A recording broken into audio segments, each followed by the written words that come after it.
welcome to Sunday's version of the post-game show. Absolutely. How was dinner last night? Oh, it was delightful. Just a late holiday party for Katie's work crew, so it was just a nice night out. We almost got like our own little table, so it was kind of like date night. So it was good. Oh, nice. So did you get a chance to partake in the Vancouver Canucks game last night? I did get a chance to watch a bit of it. I watched the first period before we went out, and then I caught the highlights afterwards, and strong game from a team that again, this Jekyll and Hyde team we've had all season. You know, they struggled to generate any offense whatsoever against Carolina, and then managed to get three really nice goals against a Maple Leafs team.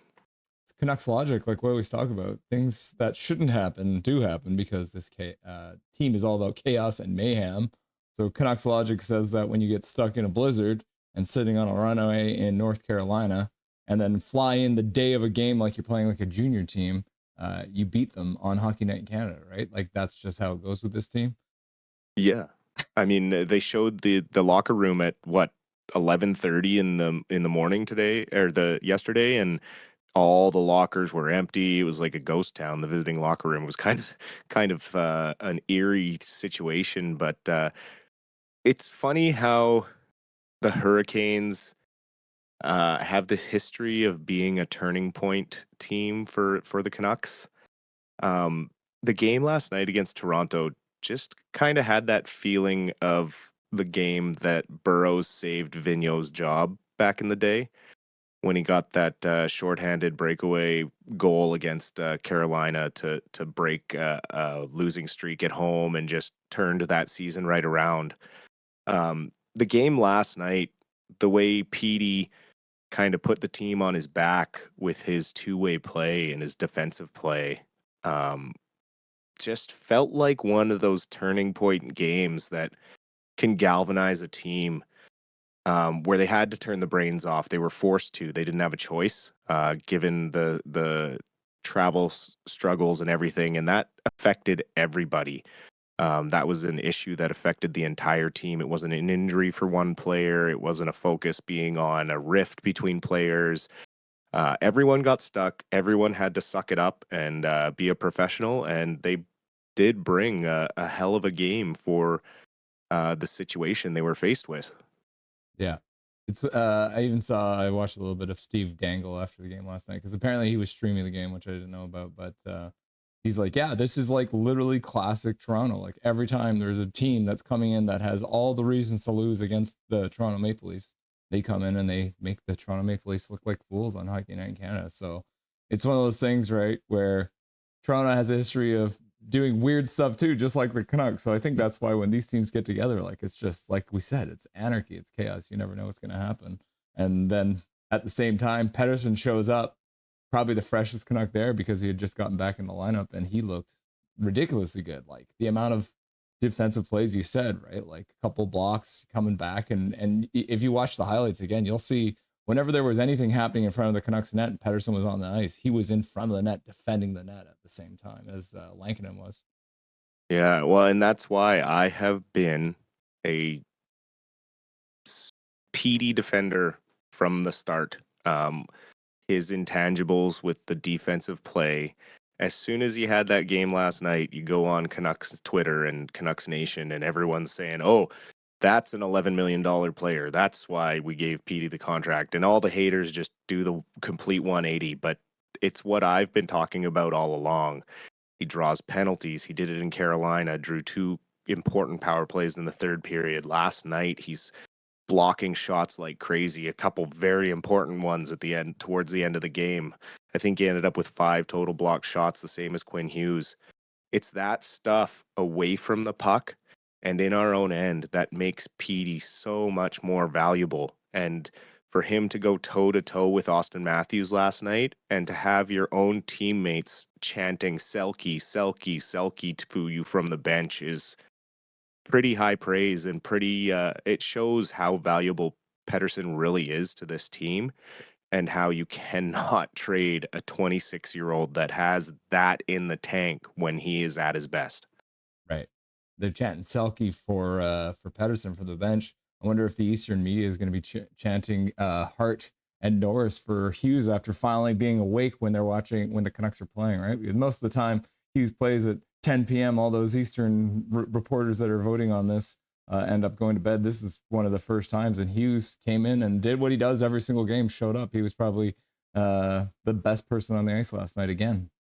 Oh, absolutely. And with one hand, like that's the thing. He's doing this with a splint on his left hand, and even the Eastern media knows that he's playing through a bit of an injury, and to control the puck the way he still controls the puck, and to mesmerize the opposition with the way he skates on that third goal he set up for Sherwood. I mean, he sucked in 4 Toronto Maple Leafs. You can see it on the replay.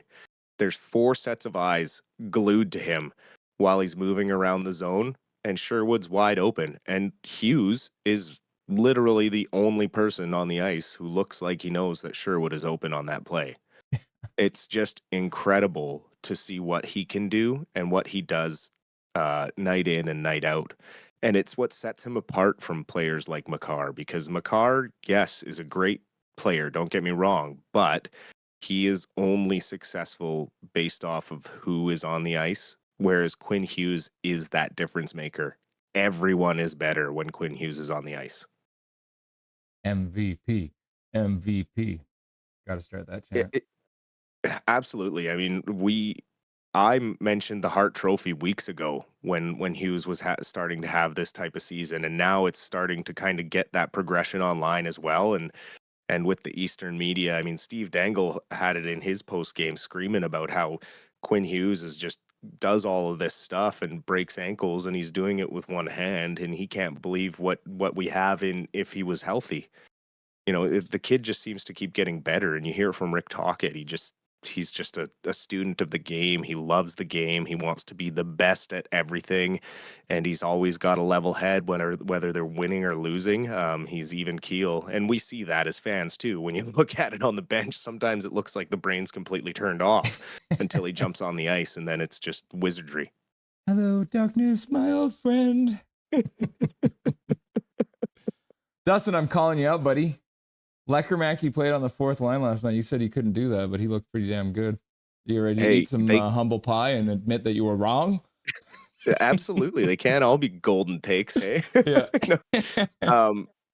But as I had mentioned from my watching of the Abbey Canucks, he had been working on that play in his own end and working on the defensive part of his game, and to see him go out and have a really successful 4th line game like that, and then to hear Tocchet call him out in the post game without being asked or prompted, to actually say, you know, Lekkerimäki had a great game. Young kid and a back-to-back being thrown onto the 4th line, did a really good job keeping up with those guys in the checking role and shutting down the team, the opposition the way he needed to. He was fighting for the puck, and something we had kind of said his first game back up with the big club.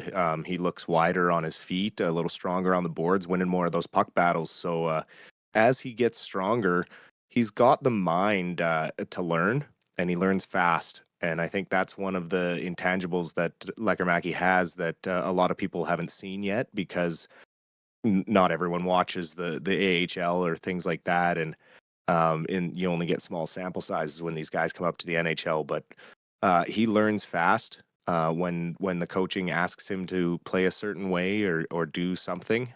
He listens, and that's something that's really valuable in a young player. Coachability is something that's not really talked about much, but it makes a big difference when you can develop guys as quick as Lekkerimäki kind of shows his development progressing. It's making a case for us not having to pick up another forward for the playoff push. Well, there is that. We would probably like to get a little size or toughness. The way we're kind of getting pushed around still is not. I'm not a fan of. We need someone who can kind of protect our guys. I know we kind of lean on Joshua a bit to do that, but given his injury history, it seems like every game that Joshua has a fight, he misses games with an injury. whether it be from the fight or not. The last game against Nashville, he had a fight and then takes a weird hit, kind of collision behind the net, and is out now. So you kind of want someone who it's more of their job description to kind of protect teammates and be that guy who's going to be out there, like a Luke Shen or someone like that. You would hope it would have been Desharnais. That was probably part of the reason why he signed him, but he kind of is hesitant to get involved in that way. So that's one thing I would like to see. But yeah, for sure, Lekkerimäki definitely making a case for being up with the big club long term, and definitely great to have an extra chip when we get into the playoffs and there's no salary cap or roster limits. Yeah.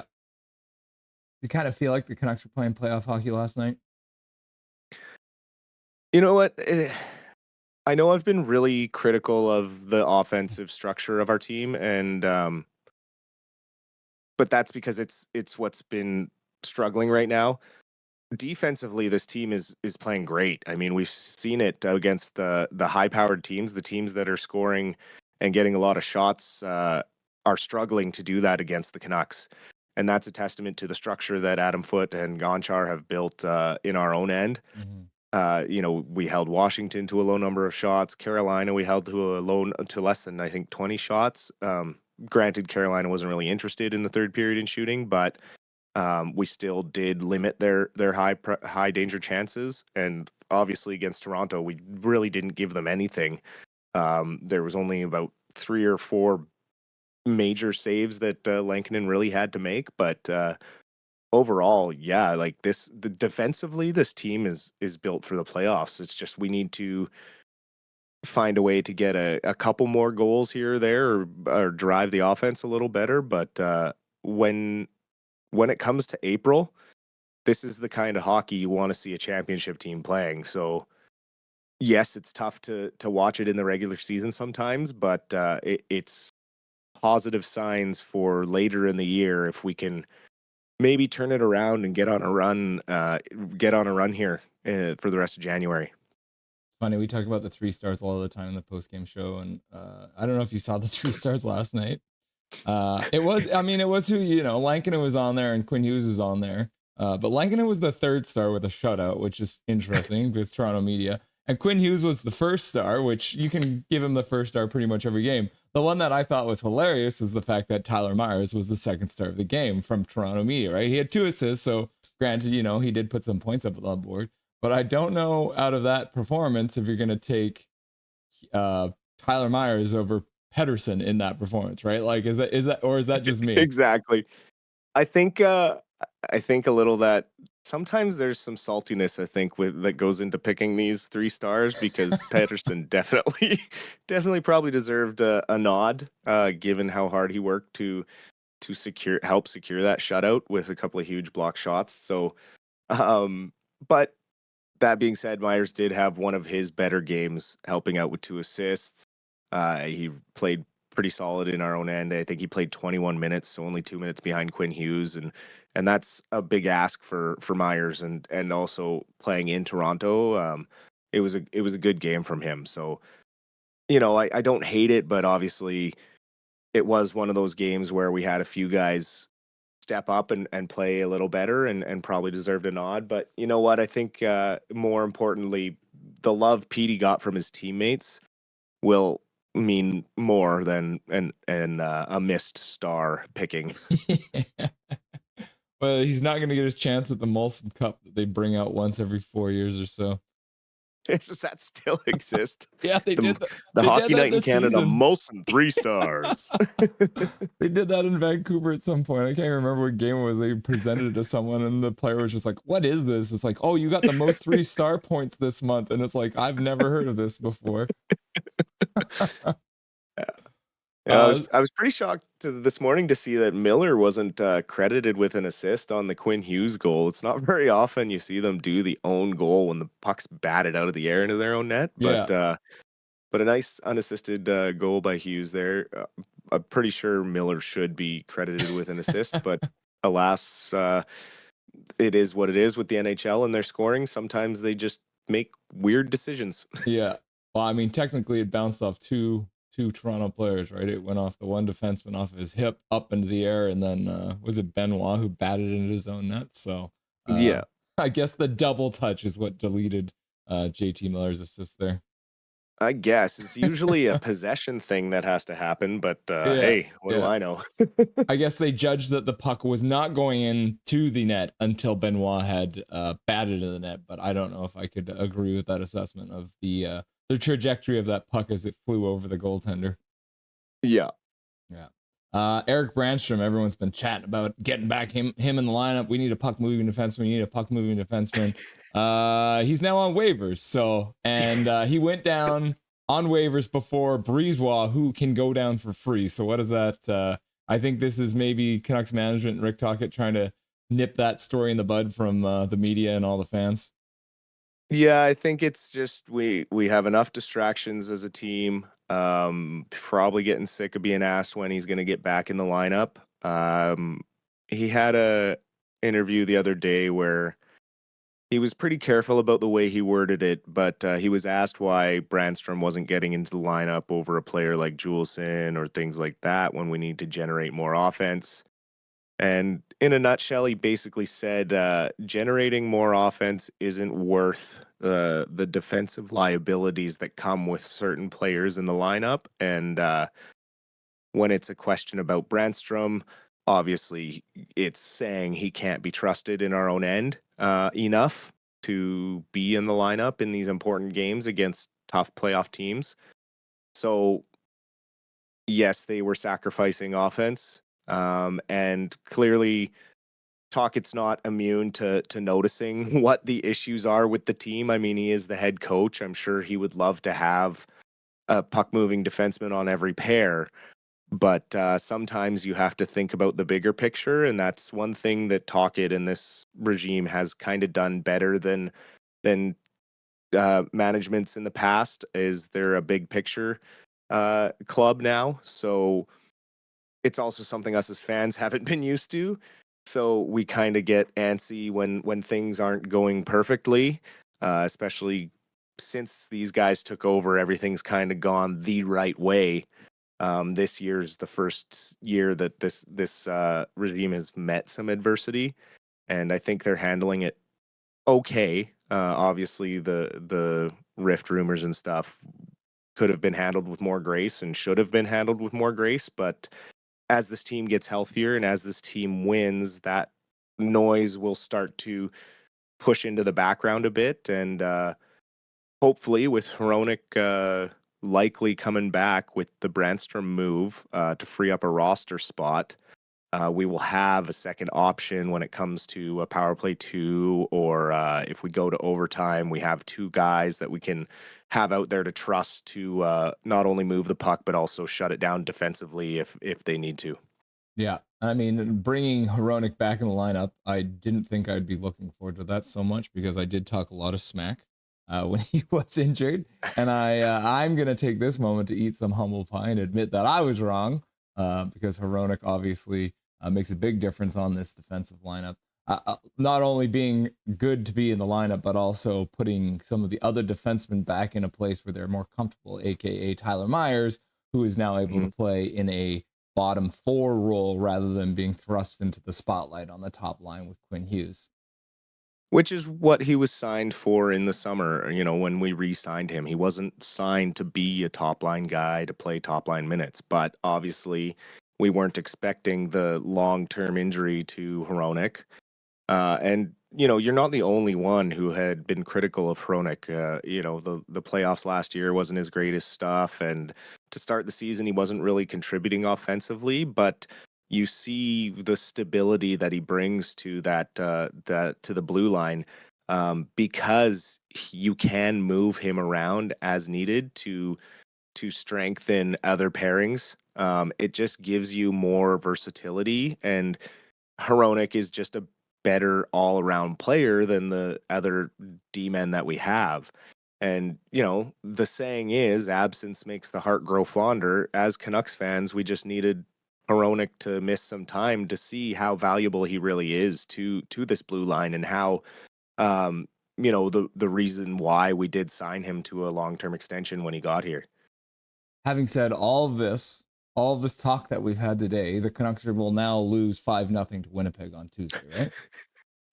I mean, isn't that the way this season has gone? No, honestly, that game had that feeling of a turning point game. Now we're going to get HNIC back from injury, likely because of this move with Brandstrom today. I would imagine HNIC is probably going to fly and meet the team in Winnipeg, and likely be ready to go. I don't know. Maybe he'll fly and meet the team and start practicing and then come home and play in the home game. I'm not sure what the logic would be in that if he does end up traveling, but I would expect to see one or two more maybe roster moves Monday. And we'll see what kind of lineup we have come Tuesday in Winnipeg. It's a 5:00 game playing in Winnipeg, so it's another early one, but we will be live as we always are. You're going to be around for the first intermission? I will, sir. Awesome. Cool. Thanks for stopping by on Sunday, this Sunday afternoon. I know the people always miss it when you're not on the show, so they were asking for you, so I thought we'd give the people what they want and get a little Rusty and Dusty post-game show on the Sunday after the game. Oh, happy to be here. And you know what? We are going to have a discussion with a couple of those jersey tearings, buddy. We were on the same page for a lot of them, but there was a couple there. I was like, whoa. Well, maybe next time we do the cheering, we can do it with you and on the show, and we can make sure that we're making the right choices there. You were doing a great job, bud. And I'm always happy to be here, happy to be a part of it, and let's keep it going. And hopefully we can get on a win streak here, and we'll talk to you Tuesday in Winnipeg. Sounds good, brother. Enjoy the rest of your Sunday. Cheers. Nothing is perfect.